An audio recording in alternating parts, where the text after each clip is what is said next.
Good afternoon, ladies and gentlemen. I am a little better. Still got a little bit of that mucus. Yeah.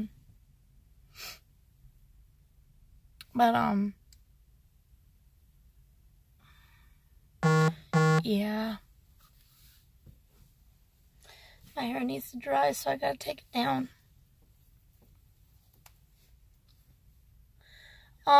So where we left off from my last lesson.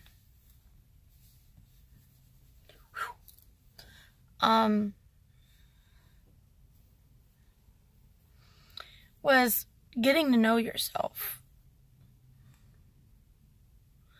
When you get to that point where a lot of people ask, like, what is the main similar indicator that some people have when they become awoken and they get to know themselves? Well, for one, you're not afraid of what everyone thinks. You're not afraid of you're not afraid of standing up for yourself. You're not afraid of doing what you feel and know to be right. Like, for instance, let's say you're at work and you're being bullied, and you're sick and tired of someone talking a certain way and being a certain way about other people, and you know what? And your ability to judge pretty much goes out the window. You can't bring yourself to judge too awful bad unless they are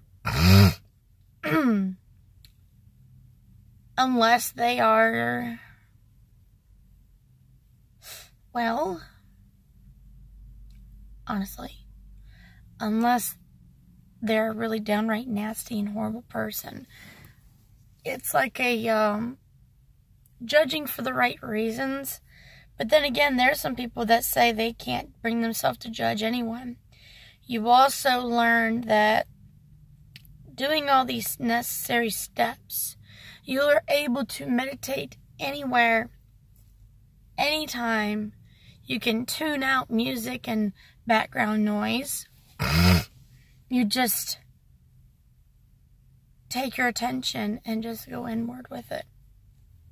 And when you're able to go inward with it, you're able to take care of yourself. But the thing is, once you start taking care of other people and helping them, it is very hard to stop. It's almost a high.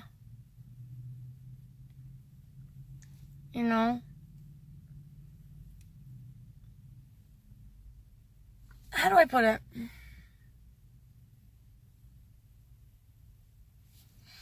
Usually people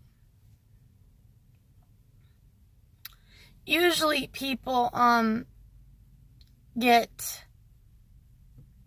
wrapped up in like a video game or a good book you can't seem to put down, or a video game that you just really enjoy playing and you really love, and you can't seem to do any other fun activities but the video game and whatever else you got to do with your life and take care of yourself. I used to be that bad about the video game called Mass Effect. I used to not be able to. I would think about it when I was away from it. I used to evolve my life around the video game.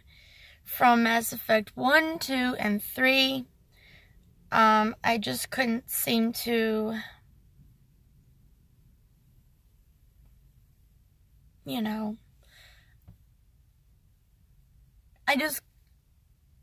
just couldn't seem to pull myself away from it.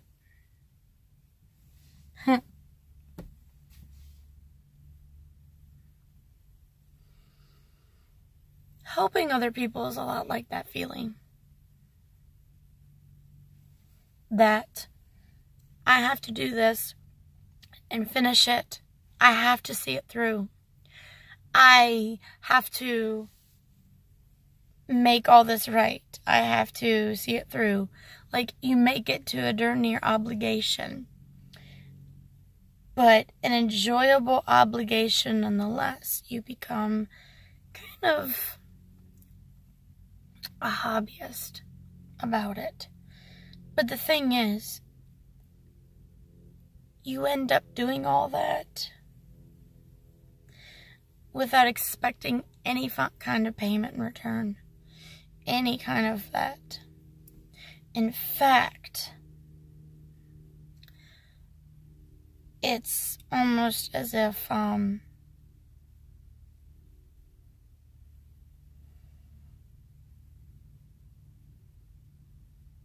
it's almost as if, you know, it's nature. It becomes your nature to do these things and help this person, and, you know, you become so selfless that sometimes if you're not careful, you forget you got to take care of yourself too.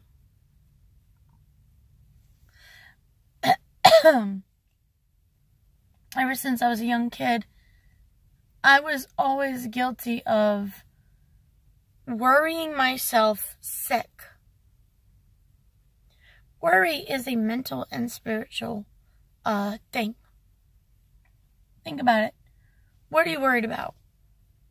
What are you worried about? Are you worried about yourself? It's a different kind of worry.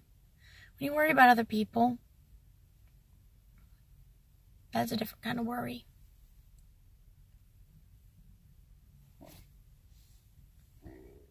Sorry. But,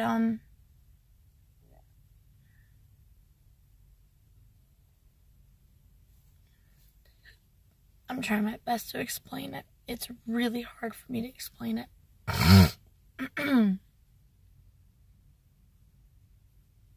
Well, when you become awoken and you learn that you can meditate anywhere and any time,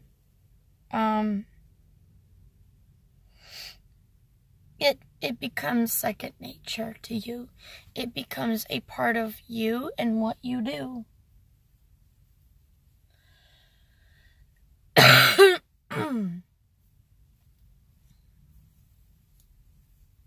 And,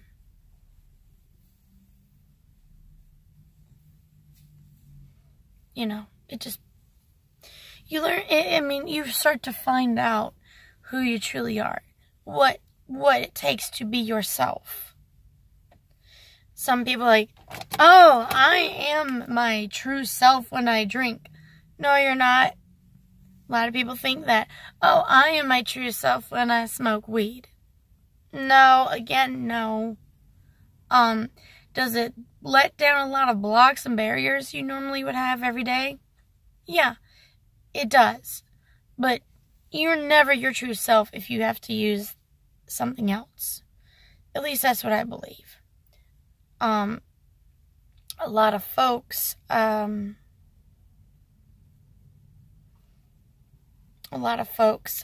their own way of self-realization and self-discovery. And I'm going to be honest, you'll find out that you have a lot of hidden talents while you're doing all this self-discovery. And you can get overwhelmed by so much that is out there, and you can get overwhelmed by all the different things you can learn. Thing is, you start with something. The best exercise I find is once I achieve that point in time of awakenness,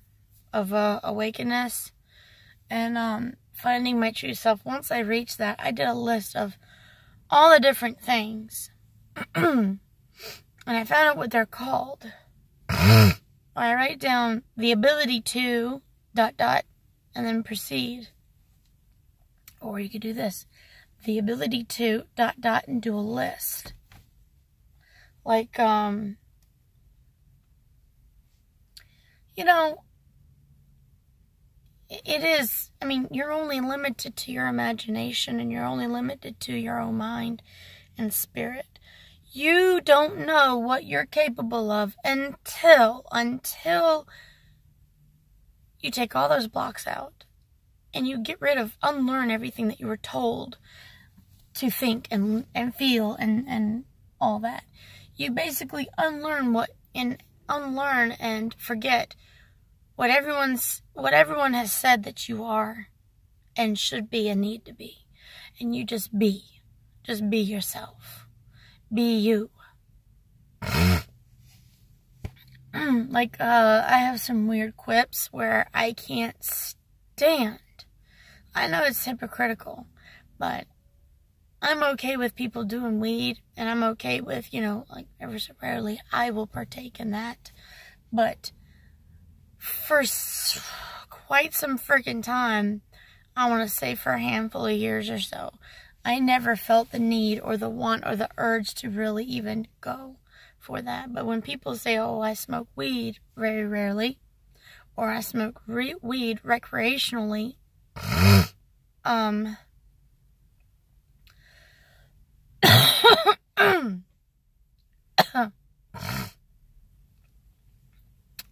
it doesn't put a burr under my skin. When someone says, oh, I pop pills, or that I'm not even prescribed, or I do coke or something, or something like that, that's an actual opioid or a drug that can cause severe damage, I do somewhat have a degree of a problem with it.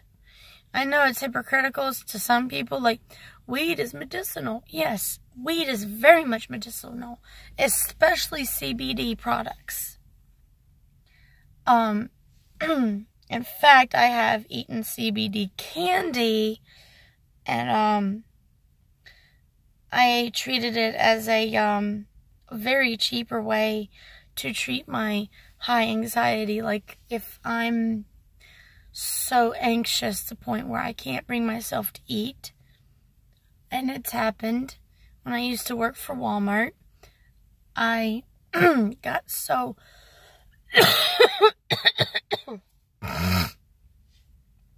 I would get so wound up to the point where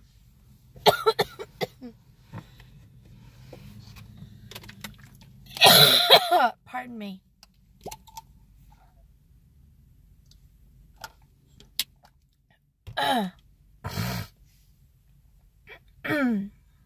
Still got a little bit of a throat issue.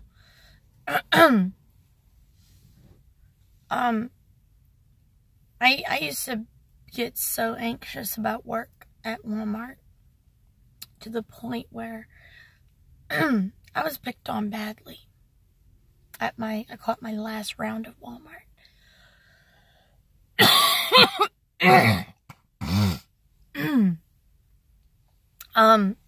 To the point where I would be upset and depressed in an extreme level, to the point where I couldn't bring myself to do my basic hygiene or eat anything. I would throw up either the night of going to sleep and work in the morning, all the way to getting back up, taking my vitamins, and throwing up every time. There was a time that I couldn't eat anything, but I was starving. But my nerves were so bad, so freaking bad, that I would throw up, even if I didn't have anything in my stomach or anything. Just thought of going to work and give it like 20 to 30 minutes of all that thought, and I'd throw up. I had a friend introduce me to CBD oils and products, and she said, hey, what flavor do you like? And they were gummies. And I said, well, I like citrus flavors or cherry. I mean, the only two artificial flavors I don't like is watermelon and sometimes strawberry. She gave me a small little bag of CBD candies, and she gave me a website where I can order it. And she said, chew one of those when you start thinking and getting anxious. She said, you'll be fine. And you'll be able to keep a level stomach. And it worked. That method worked. until I no longer needed it. I mean, I could not have to have a piece of candy for a couple months until I finally, you know, something would happen. I would need to calm down or get out of my depression, and I would eat that, and I'd be fine. It's not addicting. It was wonderful. I know. When you go through the self-discovery, you find out that a lot of the health issues you probably have dissipate. Once you're in harmony with your mind and your emotions, you learn to control your thoughts and your emotions and get to know who you truly are. Yeah, at first, for the first maybe a couple months to a year, you're going to be a little bit of a nervous wreck. But it is manageable, and it is doable, and once you get past that, there's like about, I don't know how many years of bliss and, well, euphoria. You know, when you see those people, they're like, everything is love, light, and peace. Namaste. And everyone's like so at peace and tranquil with themselves. You're not going to have to be just like that. You don't have to be like that. You can be yourself. But you are able to be that way. And there are moments where we go through crap. I mean, it happens. Life, you know, life happens. And it's okay. It's quite alright.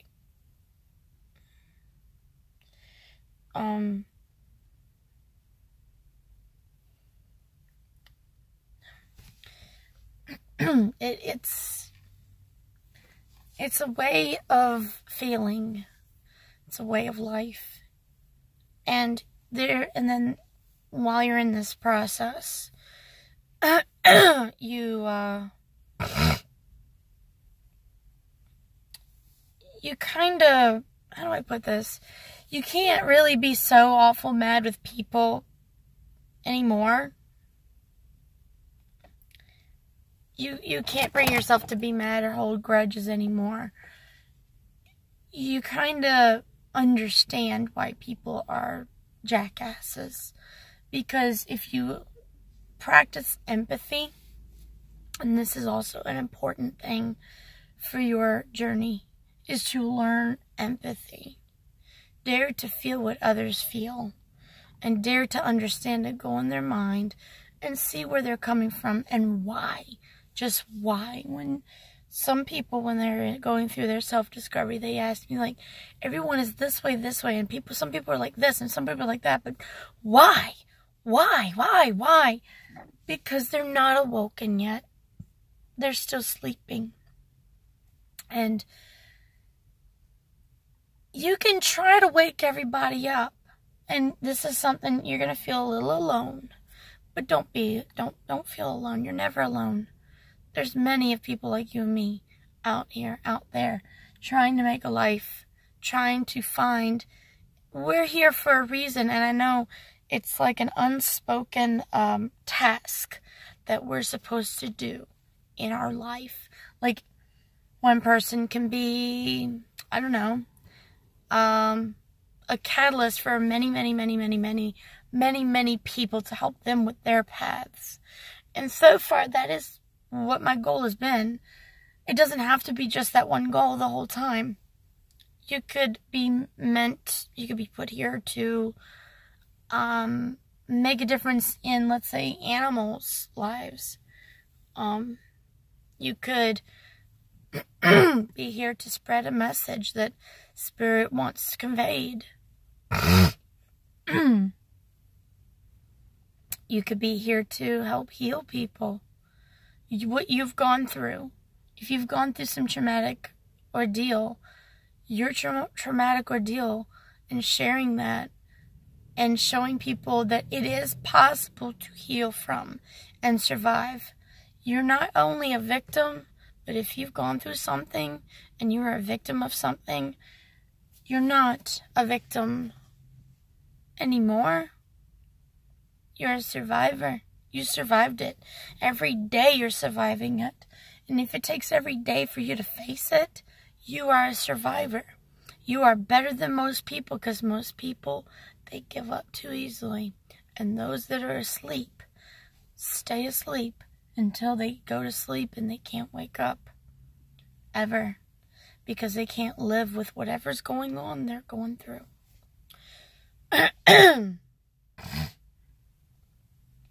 So I tell you guys, as you go through this journey, that you are here to make a difference somehow, some way, shape or form.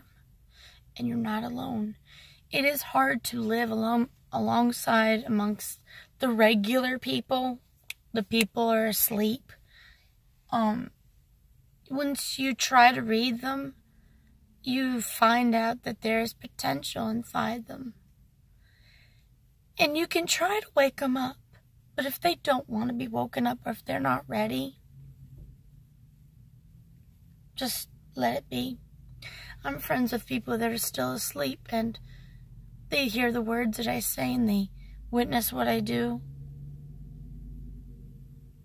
And I have a friend who's an atheist, and he's changed his view a little bit since he's been around me, and I've came out of the out of hiding, and I shared with him what I learned.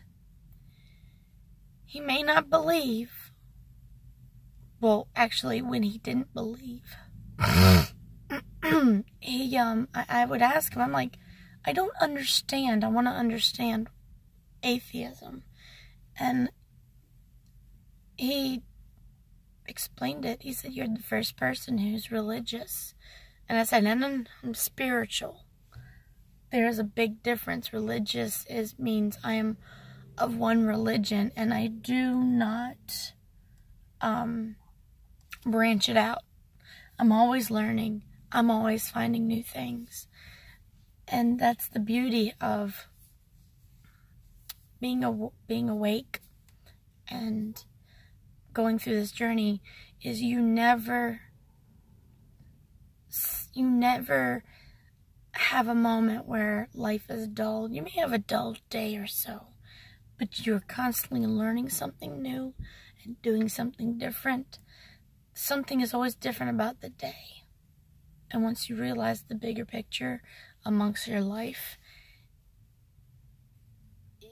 you would be amazed at everything that you experience.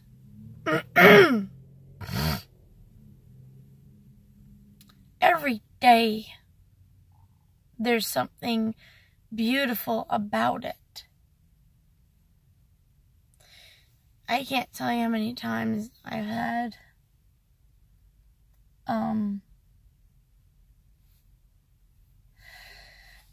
how many times I've had somebody randomly, good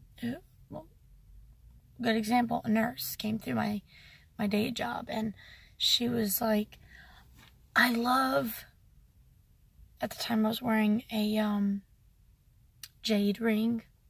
She said, I love your jade ring. And I'm like, oh, it brings good luck, usually. And she's like, really? She's like, you know the meaning? And I said, yeah, like you're wearing a malachite necklace, and that's good for grounding. And she said, where I work, I need it. I'm like, oh, I said, do you, I said, it's always good after you have a good, like a rough day, like once a month or every few times a month, you kind of just have a nice ritualistic cleansing bath. And we were swapping recipes about cleansing baths, like what herbs and crystals I have by you.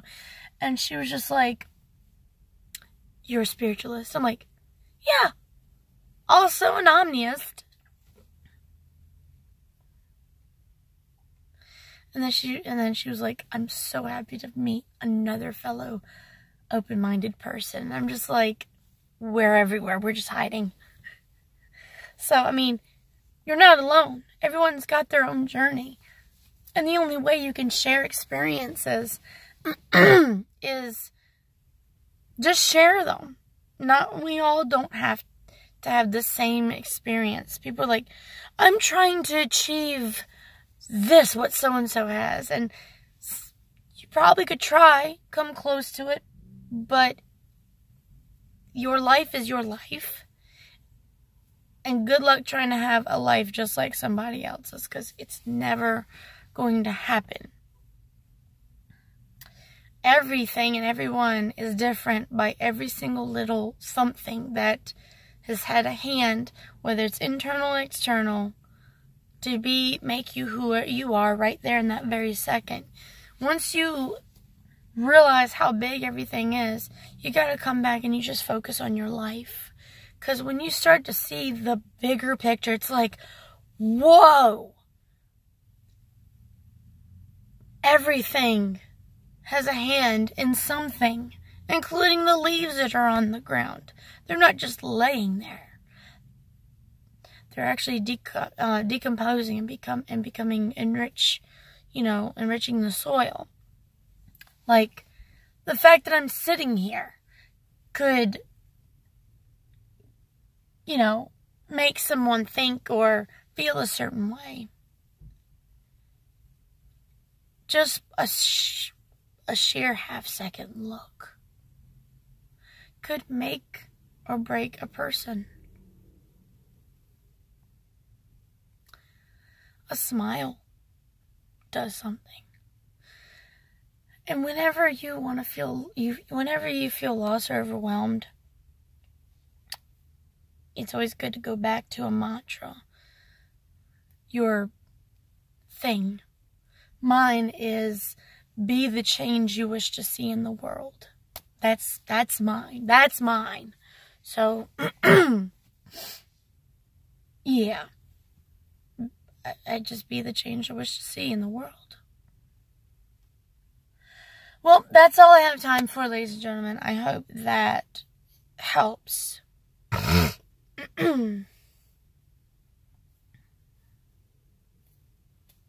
Love and light to you all.